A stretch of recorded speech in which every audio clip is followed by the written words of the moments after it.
কথা শুনতেছে না, ওরা কইতাছে আন্দোলনে যাইব আন্দোলনে যাইব। আমার কথাটা শুনতেছে না, তখন যদি কিছু হয় এটা দায়বার কিন্তু আমার উপরে দিবি। কিছু হতো না, আমি একজন মরলে দেশের কোনো কিছু হতো না। হাজার হাজার মানুষ মরতেছে, এটি সয় লাগে না? আচ্ছা যা, তুমি পুরুষ মানুষ, তুমি চুরি করে বয়াতো মুরগি হয়ে যাও।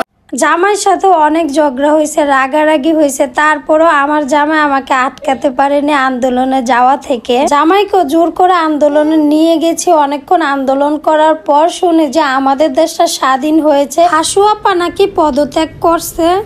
এ খুশিতে আসলে কি করব দিশেহারা হয়ে গিয়েছে। আর পুরো ঢাকা শহরের মানুষ এই খুশিটা ভাগাভাগি করে নেওয়ার জন্য সবাই রাস্তায় নেমে পড়ছে। বাংলাদেশটা স্বাধীন হওয়াতে আমরা আবারও নতুন করে আন্দোলন করতেছিলাম যে আমাদের দেশটা স্বাধীন হয়েছে, মুক্তি পাইছে।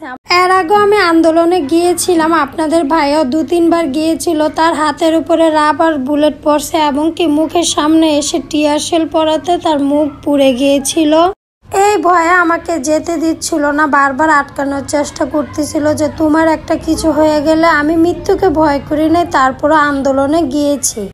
ঘরে বসে থেকে এগুলো শুনতে একদমই ভালো লাগতেছিল না। চারদিকে আমাদের জাতীয় পতাকার দেখতে কিন্তু অনেক বেশি ভালো লাগতেছিল।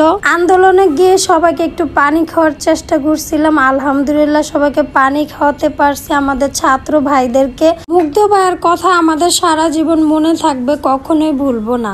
আজকে স্বাধীনতা অর্জন করতে পারা একমাত্র আমাদের ছাত্র ভাইদের জন্যে।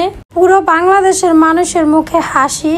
ছাত্র ভাইরা যদি আন্দোলনটা না করতো, দেশটা যদি স্বাধীন না হইতো, তাহলে সারা জীবন আমাদেরকে এভাবে চুপই থাকতে হইতো, কোনো কিছু বলতে পারতাম না। সবাই বলতো যে মোবাইল টিপার জেনারেশন কি করবে। তারা তো দেখিয়ে দিল যে তারা কি করতে পারছে।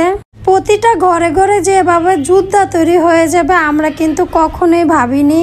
ছাত্র ভাইয়েরা রোদে পুড়েছে, বৃষ্টিতে ভিজেছে, তারপরেও কিন্তু তারা আন্দোলন থামায়নি। অনেক কষ্টের পরে কিন্তু আমাদের বাংলাদেশটা স্বাধীন হয়েছে।